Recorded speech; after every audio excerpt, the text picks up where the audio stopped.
Wave Race is a Nintendo-developed racing game that gained a ton of popularity back on the N64. The series actually started back on the Game Boy, which many never realized. It wasn't exactly anything to write home about, but it is a game that did technically start it all. Now, Wave Race 64 was a game that showcased how a 3D game could produce water physics that no one had ever seen before. It was truly impressive stuff, and honestly still is today. So, when the sequel was announced for the GameCube as a launch day title, it was one of my most anticipated games to get with the system. Now, is Wave Race Blue Storm one water ride worth experiencing, or is this sequel stuck underwater?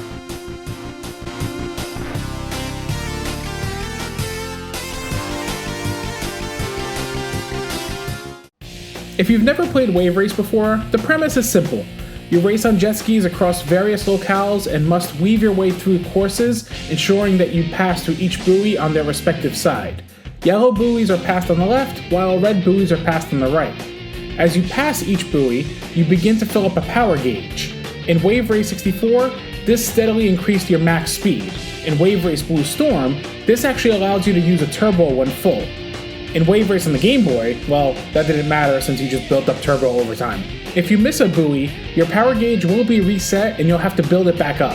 You can miss up to 5 buoys in a race, at which point you'll be disqualified. Now, there are a cast of new characters in Wave Race Blue Storm, as well as a few returning from the N64 predecessor, and a few that actually went on to 1080 Avalanche as mentioned in my previous review. You have Ryota Hayami, David Mariner, and Ayumi Stewart returning from Wave Race 64.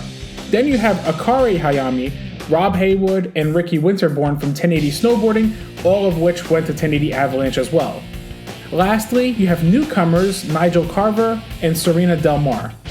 Each character has various stats that affect playstyle as well, like top speed, acceleration, maneuvering, stunt skill, and strength. Wave Race Blue Storm has several modes of play: Championship, Time Attack, Stunt Mode, Multiplayer, Free Roam, and Tutorial. Championship is categorized in 4 difficulties: Exhibition, Normal, Hard, and Expert. Exhibition is a good way of easing into the game, with only a single race in Dolphin Park to get your bearings. Now, what's different about the Championship mode in this game is that the game lets you choose which level you want to race on in whatever order you want. Each race takes place on a day, and there's a forecast for the days of the Championship, so there's actually a layer of strategy in place here. If, for example, there's a specific course that you have a hard time with already, maybe tackling that course with sunny weather and less waves would benefit you more than taking it on during stormy conditions with crazy waves. This is something I actually loved about the Championship mode. It made me strategize which courses to tackle depending on weather. You will earn points based on your placement in each race, and will need a certain amount of points to at least advance through each day of the Championship. If you fail to earn enough points, it's game over. The difficulty can be a little rough at times, more so during the final Championship circuit, which is Expert, but this is mostly due to the AI aggressively ramming into you, and it can lead you to either getting pushed out of the way or knocked off the jet ski entirely. In terms of tracks, Wave Race Blue Storm has a nice variety in its locales. Whether it be racing in the Lost Temple Lagoon, to the calming Aspen Lake, to the frigid Arctic Bay, to the returning southern island from the N64 predecessor, the locations are unique and memorable to race on.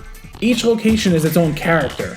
And speaking of character, the unpredictable waves in this game will have you gripping your controller to ensure you have a handle on races.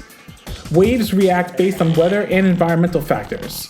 In several of the game's tracks, each lap will change something up in the track, whether certain environmental objects fall into the water that cause more waves, or the weather changes for better or worse depending on the conditions of the day. For example, if racing on stormy weather in Southern Island, not only does the water height decrease each lap, making the course more difficult each time, the stormy conditions will intensify every lap as well. It adds a layer of depth and character to each level. Controls in Wave Race Blue Storm are fairly easy to pick up and play. Steering with the analog stick, you can use the L and R triggers to do sharp turns, and can do tighter turns by pushing downward diagonally on the control stick in the respective direction you're turning. Tricks are also handled the same way as its predecessors, using the control stick when in the air to do backflips and barrel rolls. You can also still do tricks in the water, and doing tricks in general will still increase your power gauge. However, there are no new tricks included in this game versus its previous installment. So if you remember how to pull off all the tricks from Wave Race 64, you'll be right at home here since it's the same control stick motions. While the controls are good, it is worth noting that it's a bit twitchier than Wave Race 64. It definitely takes some getting used to. Once you've completed the championship circuits, you still have time attack and stunt modes to spend time on. Time attack is literally just trying to get the best times on each level and each weather condition for those levels. Stunt mode has you tackling each of the game's tracks to get the best score possible. You will ride through point rings and go off ramps to pull off tricks, all while being as fast as possible. Stringing together tricks alongside not missing any rings will certainly take practice, but it becomes quite addictive when trying to get your best run. Additionally, there's also free roam, which is a nice way to fully check out the levels without the worry of buoys or other riders. It's just you in the open water. Well, open enough unless you go outside the red markers that can still give you a course out. Aside from beating each championship to unlock a few extra levels, that's really all there is to unlock. There are some Easter egg cheats throughout the game though. By opening up the hidden password screen by going into the options and pressing the X, Z, and start buttons at the same time, you can enter the Dolphin mod password, which lets you ride a dolphin in the Dolphin Park level. There's even a hidden little segment you can access here that gives you some great waves to jump off of. Additionally, there's another cheat you can enter in the game's audio settings. By pressing the Z button here, you can change the visualizer. Changing it to a somewhat rising fog visualizer, you then follow it up by pressing up, up, down, down, left, right, A, X, Z. If you hear the chime sound, you've entered it correctly. Head off into the race using Ryota Hayami, and the crew announcer will insult you the entire time while racing. It's actually pretty funny, and honestly, it's things like this that I feel are awesome additions in a game. Nowadays, companies would probably charge you $5 for this feature. That's the red buoys on the right. You're wasting my time. You're about 1 second ahead. The turtle is wasted on you. Coward. Multiplayer can be played in 4-player split screen, and the whole game is accessible to play with friends. You can even play stunt mode in multiplayer, which is great. I have fond memories playing this with friends back when we got the GameCube almost 20 years ago, and even replaying multiplayer now alongside my wife for this recording, it's still an entertaining time. Well, it was for me at least. She had a harder time acclimating to the twitchier controls.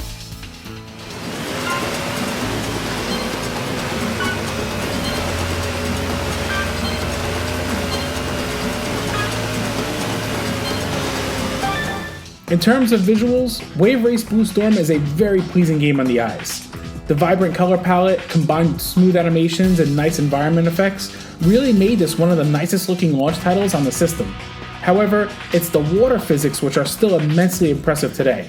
The way the water reacts to the jet skis, or an iceberg crashing into the water that causes waves in real time to come your way and lift you airborne, this is still really impressive stuff today, so imagine our minds 20 years ago when we saw this. And while Wave Race 64 did start this, Blue Storm took further advantage of the GameCube's horsepower to improve upon the water physics.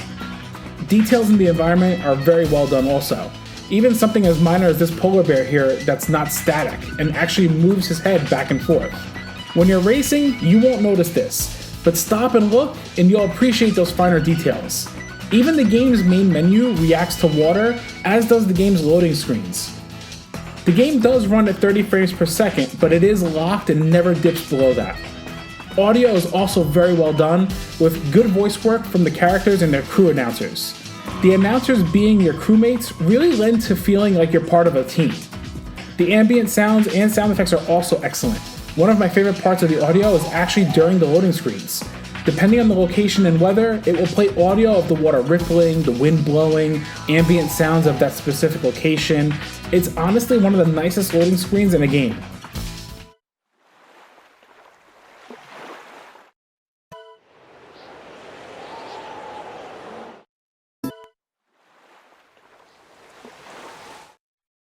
The soundtrack is pretty good too, even if it's not as strong as its N64 predecessor. Overall, the visual and audio package here is pretty top-notch stuff, especially for a launch day title. We just started turbo.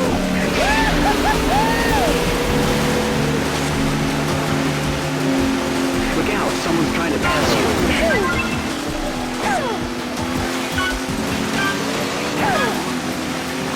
You got a turbo. Wave Race Blue Storm is the last time we saw a new Wave Race installment, and it's a shame because this almost 20-year installment is still a strong one. As far as racers go, Wave Race Blue Storm is a great game that, while short, is a ton of fun to still play all these years later. Its water physics, visuals, and audio design are superb, and the gameplay is still just as engaging to play as it was back then. If you missed out on Wave Race Blue Storm and you have a GameCube, I still highly advise getting this while prices are reasonable for it. This is yet another property Nintendo needs to revive in the hopefully very near future.